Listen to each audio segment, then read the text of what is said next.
15 ದಿನಗಳ ಬಳಿಕ ಮುಚ್ಚಿದ್ದ ಇಂದಿರಾ ಕ್ಯಾಂಟೀನ್ಗಳನ್ನು ಮತ್ತೆ ಓಪನ್ ಮಾಡಲಾಗಿದೆ. ಇದು ನಿಮ್ಮ ಪಬ್ಲಿಕ್ ಟಿವಿಯ ಬಿಗ್ ಇಂಪ್ಯಾಕ್ಟ್. ಜಯನಗರ, ಬಸವನಗುಡಿ, ವಿವಿಪುರಂ, ಆಡುಗೋಡಿಯ ಕ್ಯಾಂಟೀನ್ಗಳು ಓಪನ್ ಆಗಿದೆ. ಪಬ್ಲಿಕ್ ಟಿವಿ ವಿಸ್ತೃತವಾಗಿ ವರದಿ ಮಾಡಿದ ಬೆನ್ನಲ್ಲೇ ಬಿಬಿಎಂಪಿ ಕೂಡ ಎಚ್ಚೆತ್ತುಕೊಂಡಿದೆ. ಗುತ್ತಿಗೆ ಪಡೆದಿದ್ದ ಕಂಪನಿಗೆ ಹಣ ಪಾವತಿಸಿಲ್ಲ ಅಂತ ಈ ಕ್ಯಾಂಟೀನ್ಗಳನ್ನು ಬಂದ್ ಮಾಡಲಾಗಿತ್ತು. ಇದರಿಂದ ನೇರವಾಗಿ ಶ್ರಮಿಕ ವರ್ಗಕ್ಕೆ ಬಹಳ ತೊಂದರೆ ಆಗಿತ್ತು.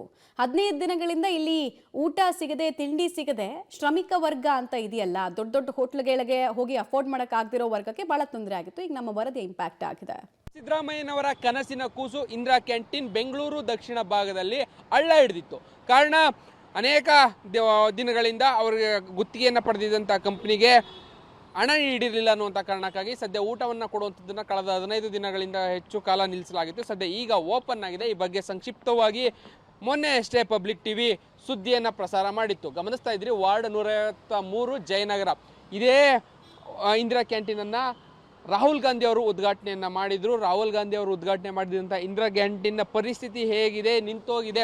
ಬೆಂಗಳೂರು ದಕ್ಷಿಣದಲ್ಲಿ 15ಕ್ಕೂ ಹೆಚ್ಚು ಇಂದಿರಾ ಕ್ಯಾಂಟೀನ್ಗಳು ಸ್ಥಗಿತ ಆಗಿದೆ ಎನ್ನುವಂಥ ಸುದ್ದಿಯನ್ನು ಪಬ್ಲಿಕ್ ಟಿವಿ ಸವಿಸ್ತಾರವಾಗಿ ಪ್ರಸಾರ ಮಾಡಿತ್ತು. ಅದಾದ ಬೆನ್ನಲ್ಲೇ ಬಿಬಿಎಂಪಿ ಅಧಿಕಾರಿಗಳು ಕಂಪ್ಲೀಟ್ ಆಗಿದ್ದಂಥ ಸಮಸ್ಯೆಯನ್ನು ಬಗೆಹರಿಸುವಂತಹ ಕೆಲಸವನ್ನು ಮಾಡಿದರೆ. ಜೊತೆಗೆ ಇಂದಿರಾ ಕ್ಯಾಂಟೀನ್ನಲ್ಲಿ ನಿನ್ನೆಯಿಂದ ಊಟ ಉಪಚಾರವು ಎಲ್ಲವೂ ಕೂಡ ಸಿಗ್ತಾ ಇದೆ.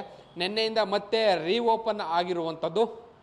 ಬೆಂಗಳೂರು ದಕ್ಷಿಣದಲ್ಲಿ 11ಕ್ಕೂ ಹೆಚ್ಚು ಇಂದಿರಾ ಕ್ಯಾಂಟೀನ್ಗಳೇನಿದ್ವು ಎಲ್ಲವೂ ಕೂಡ ಕ್ಲೋಸ್ ಆಗಿದ್ವು. ಕಾರಣ ಗುತ್ತಿಗೆ ಪಡೆದಿದ್ದಂಥ ಸಂಸ್ಥೆ ಏನಿತ್ತು, ಶೆಫ್ಟ್ಯಾಕ್ ಅನ್ನುವಂಥ ಸಂಸ್ಥೆ ಏನಿತ್ತು, ಅವರಿಗೆ ಹಣ ಪಾವತಿ ಆಗಿಲ್ಲ ಅನ್ನುವಂಥ ಕಾರಣಕ್ಕಾಗಿ ಸದ್ಯ ಇಂದಿರಾ ಕ್ಯಾಂಟೀನ್ ಆಹಾರ ಪೂರೈಕೆಯನ್ನು ನಿಲ್ಲಿಸಲಾಗಿತ್ತು.